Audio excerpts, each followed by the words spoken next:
Assalamualaikum warahmatullahi wabarakatuh.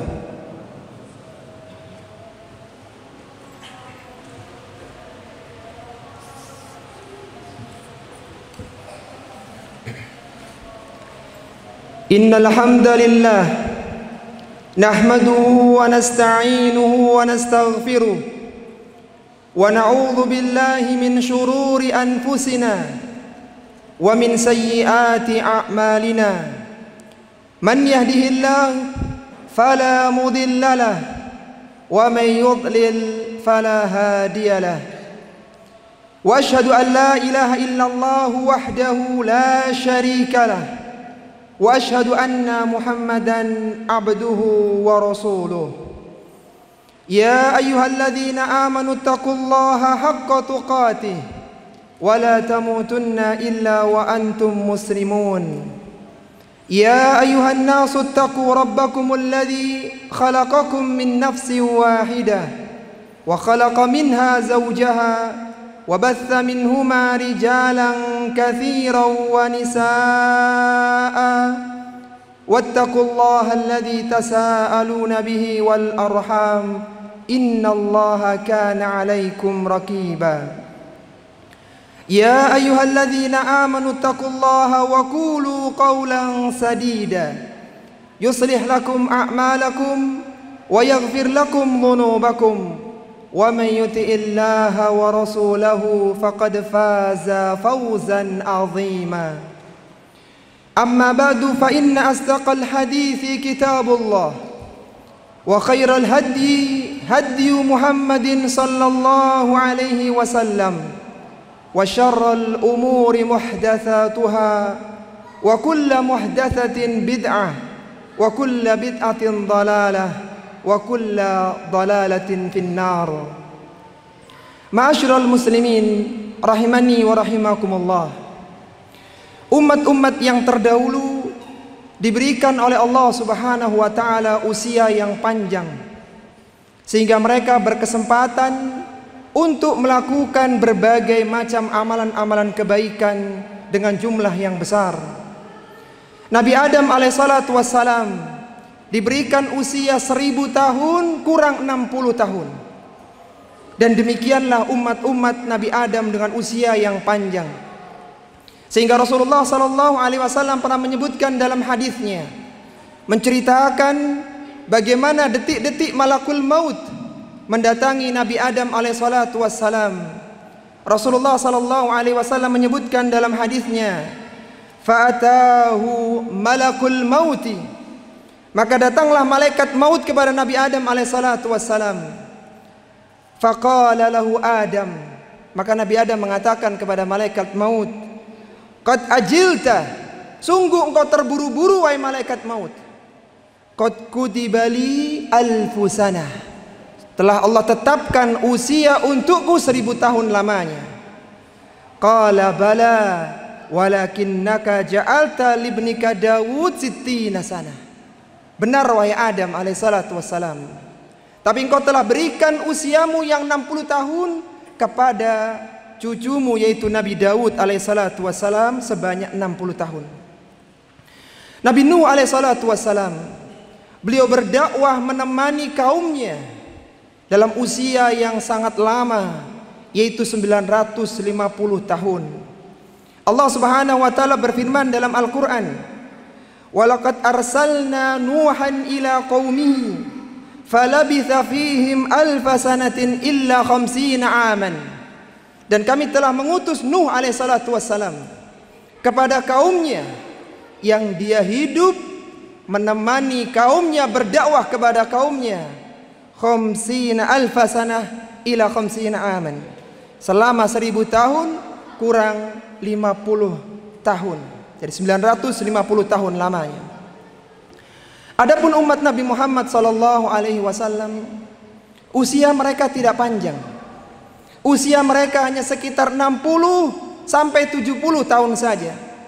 Rasulullah sallallahu alaihi wasallam mengingatkan dalam sabdanya, "Umuru ummati min 60 sana ila 70 sana." Usia umatku rata-rata hanyalah 60 sampai 70 tahun saja.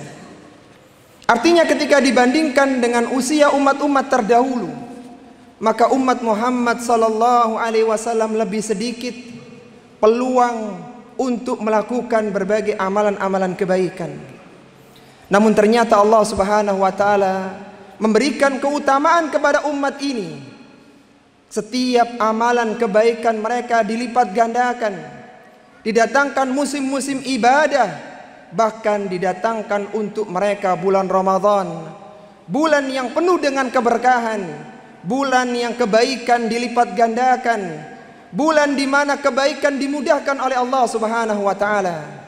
Maka barang siapa yang mengoptimalkan ibadah di bulan Ramadan, sungguh dia akan mendapatkan kebaikan yang sangat besar.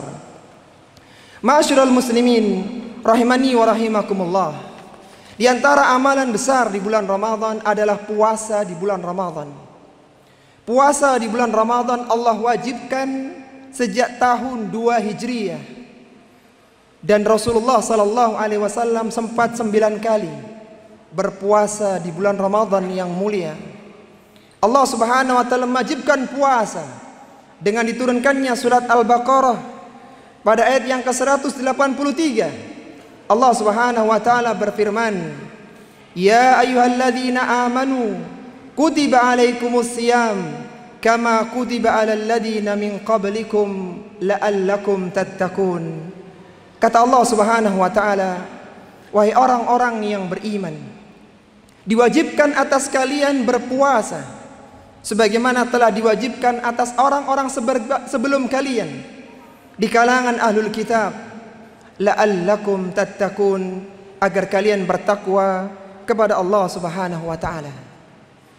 Ketahuilah bahwasanya puasa yang Allah inginkan bukan hanya sekedar menahan lapar dan dahaga, bukan hanya sekedar meninggalkan minuman dan makanan, akan tapi puasa yang Allah tunggu dari kita semuanya adalah puasa yang bisa meningkatkan kualitas ketakwaan kita. Puasa yang meninggalkan namimah, puasa yang meninggalkan mencela, menghina, berdusta, dan berbagai amalan-amalan yang lainnya yang bisa merusak pahala puasa. Rasulullah sallallahu alaihi wasallam mengingatkan tentang kerugian orang-orang yang berpuasa namun dia tidak memperhatikan amalan-amalan yang bisa merusak pahala puasanya. Beliau menyebutkan dalam hadisnya, rubba shaimin laisa lahu min siyamihi illa al-ju'. Betapa banyak orang yang berpuasa, dia tidak mendapatkan kecuali hanya rasa lapar saja. Wa rubba qaimin, betapa banyak orang yang berdiri untuk melakukan salat, laisa lahu min qiyamihi illa as-sahar. Dia tidak mendapatkan kecuali hanya begadang malam saja. Maka orang-orang yang beriman diharapkan memberikan perhatian yang besar agar puasanya diterima oleh Allah Subhanahu wa taala. Karena mengoptimalkan ibadah di bulan Ramadan akan meninggikan derajat seseorang, bahkan seorang bisa lebih tinggi derajatnya dibandingkan dengan orang-orang yang mati syahid di medan peperangan. Abu Talha bin Ubaidillah radhiyallahu ta'ala anhu pernah menceritakan bahwa dia melihat ada 2 orang yang menyatakan keislaman menghadap kepada Nabi sallallahu alaihi wasallam. Salah satu dari keduanya meninggal sebagai seorang syuhada di medan peperangan. Adapun yang lainnya, orang kedua dia meninggal secara biasa setahun setelah temannya meninggal di medan peperangan. Maka malam harinya Talha bin Ubaidillah bermimpi bahwa orang yang kedua masuk surga dan derajat surganya lebih tinggi daripada orang yang pertama. Sehingga diceritakanlah mimpi Talha bin Ubaidillah tersebut kepada rekan-rekannya di kalangan para sahabat. Dan terheran-heran para sahabat bagaimana orang yang meninggal secara biasa bisa mendapatkan surga yang lebih tinggi daripada orang yang meninggal di medan peperangan. Berangkatlah mereka menuju Nabi sallallahu alaihi wasallam menceritakan keheranan mereka terhadap mimpinya Talha bin Ubaidillah. Maka Rasulullah sallallahu alaihi wasallam bersabda, "Alaisa qad makatha hada ba'dahu sanatan?" Bukankah orang kedua masih punya peluang untuk hidup selama setahun setelah saudaranya meninggal? Qalu bala. Kata para sahabat, benar wahai Rasulullah. Wa adraka ramadhana fasama. Dia sempat menemui bulan Ramadan dan dia berpuasa di dalamnya.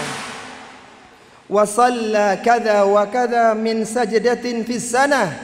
Dia sempat melakukan salat ini dan salat itu dalam durasi setahun.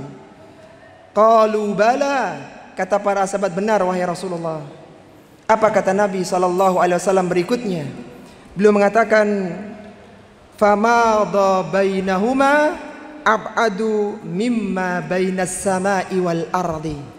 Jarak antara surga orang yang kedua yang mati secara biasa dibandingkan dengan orang yang pertama, jaraknya sejauh antara langit dan bumi. Ini karena dia mengoptimalkan bulan Ramadan untuk berpuasa, untuk sholat di dalamnya, dan melakukan berbagai amalan-amalan yang utama. Ma'asyiral muslimin rahimani wa rahimakumullah. Marilah kita jadikan Ramadan tahun ini menjadi Ramadan spesial kita. Kalaulah kita dulu hanya fokus bagaimana puasa kita sah, gugur kewajiban kita, maka marilah tahun ini kita berusaha menjaga puasa kita dengan puasa yang terbaik. Kita jauhi berbagai pembatal-pembatal pahala puasa dengan tetap memperhatikan fikih puasa. Kita isi dengan berbagai amalan-amalan yang utama dan kita tinggalkan berbagai perkara-perkara yang sia-sia. Apa kata Ali bin Abi Thalib, seorang khulafaur rasyidin yang wafat di bulan Ramadan tahun 40 Hijriah di Kufah?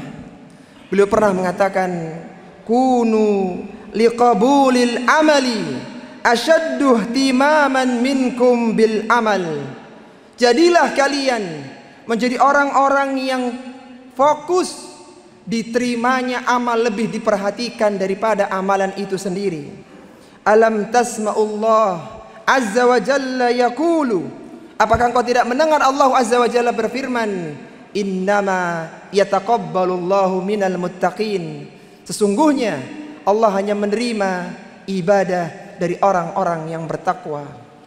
Tujuan dari puasa kita di bulan Ramadan dan berbagai amalan-amalan yang lainnya di bulan Ramadan adalah bagaimana kualitas ketakwaan kita meningkat kepada Allah Subhanahu wa taala.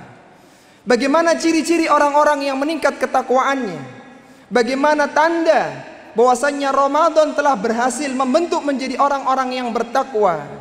Kata Ali bin Abi Thalib, beliau mendefinisikan ketakwaan dengan mengatakan, at-taqwa huwa khaufu min jalil, huwa khaufu minal jalil, wal amalu bit tanzil, wa qana'atu bil qalil, wal istiddadu li yaumir rahil.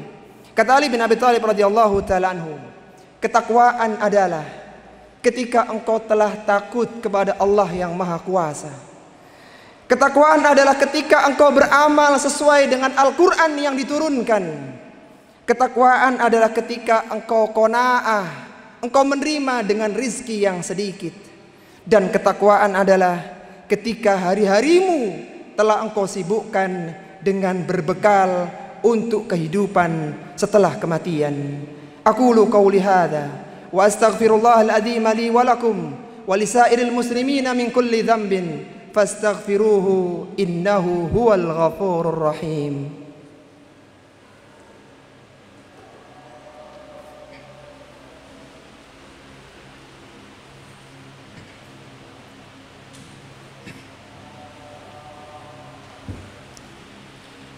Alhamdulillahi wa kafa, wassalatu wassalamu ala nabiyil mustafa wa ala alihi wa ashabihi wa man iktafa, amma ba'du. Ma'asyiral muslimin rahimani wa rahimakumullah.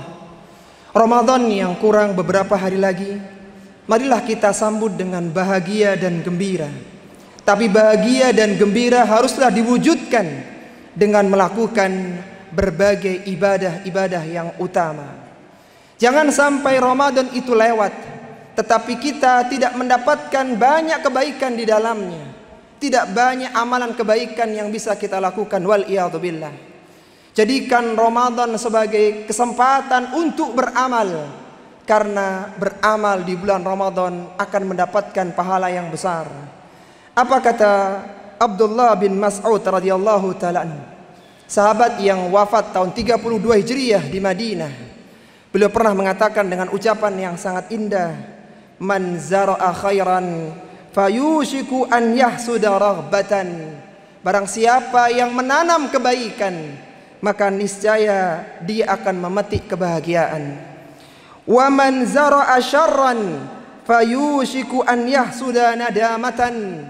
Barang siapa yang menanam keburukan, disia-siakan bulan Ramadan dengan berbagai amalan-amalan yang tidak ada faidahnya, maka an yahsuda nadamatan, niscaya dia akan menuai penyesalan. Walikulli zari'in mithlu ma zara'a, dan setiap orang yang menanam akan menuai dari apa yang dia tanam. Sungguh beruntunglah orang-orang yang mengoptimalkan Ramadan, dan sungguh celaka dan merugilah orang-orang yang menyia-nyiakan bulan Ramadan. Ingatlah wahai saudaraku, ketika telah terlihat hilal di bulan Syawal, ketika berkumandang takbir Idul Fitri, maka manusia terbagi menjadi dua golongan. Ada orang-orang yang beruntung dengan mendapatkan pahala besar dan ampunan, dan ada orang-orang yang merugi, dia tidak mendapatkan pengampunan dari Rabb semesta alam. Semoga satu hadis yang akan menjadi penutup di kesempatan kita kali ini menjadikan kita bergegas dan bangkit untuk tidak menyia-nyiakan Ramadan tahun ini. Apa kata Nabi SAW? Beliau mengatakan, raghima anfu rajulin dakhala alaihi ramadana thumman salakha qabla an yughfara lahu. Kata Nabi SAW, sungguh celakalah, sungguh binasalah, sungguh merugilah orang-orang yang diberikan kesempatan untuk menghirup udara segar di bulan Ramadan. Thumman salakha, kemudian Ramadan pergi meninggalkannya, qabla an yughfara lahu, dan dia belum mendapatkan pengampunan dari Tuhannya. Siapakah di antara manusia yang beruntung, dan siapa pula di antara manusia yang merugi? Maka marilah kita bergegas mempersiapkan diri, mengatur hari-hari kita untuk beribadah kepada Allah Subhanahu wa taala. Dahulu di tahun 2 Hijriah, Rasulullah sallallahu alaihi wasallam melakukan perang Badar di bulan Ramadan yang mulia. Dahulu di tahun 8 Hijriah, Rasulullah sallallahu alaihi wasallam mengadakan Fathu Makkah di bulan Ramadan yang mulia. Maka sekarang giliran kita untuk menorehkan tinta sejarah emas di perjalanan usia kita untuk beramal di bulan Ramadan yang mulia. Akhirnya marilah kita mohon kepada Allah Subhanahu wa taala, semoga Allah mempertemukan kita dengan bulan Ramadan yang mulia dan berikan taufik kepada kita untuk bisa melakukan berbagai amalan-amalan yang utama yang akan memudahkan kita masuk ke dalam surga. Innallaha wa malaikatahu yusalluna 'alan nabi ya ayyuhalladzina amanu sallu 'alaihi wa sallimu taslima. Allahumma salli 'ala Muhammad wa 'ala ali Muhammad kama sallaita 'ala Ibrahim wa 'ala ali Ibrahim, wa barik 'ala Muhammad wa 'ala ali Muhammad kama barakta 'ala Ibrahim wa 'ala ali Ibrahim fil 'alamin innaka Hamidum Majid. Allahumma ighfir lil muslimina wal muslimat wal mu'minina wal mu'minat al ahya'i minhum wal amwat innaka sami'un qaribun mujibud da'wat. Allahumma a'izzal islam wal muslimin wa ahlikil kafarata wal mubtadi'ata wal musyrikin a'da'aka wa la a'da'ad din. Allahumma ansur man nasara ad-din wa akhdhul man khadala al muslimin. Allahumma sallimna ila Ramadan wa sallim lana Ramadan wa tasallamhu minna mutaqabbalan. Allahumma a'inna ala dhikrika wa syukrika wa husni ibadatik. Allahumma inna nas'aluka al-huda wat-tuqa wal-afafa wal-ghina. Allahumma hasibna hisaban yasira. Rabbana hab lana min azwajina wa dhurriyyatina qurrata a'yun waj'alna lil muttaqina imama. Rabbana atina fid dunya hasanah wa fil akhirati hasanah wa qina adzaban nar. Wa sallallahu ala nabiyyina Muhammadin wa ala alihi wa sahbihi wa sallam. Wa akhiru da'wana anil hamdulillahi rabbil alamin.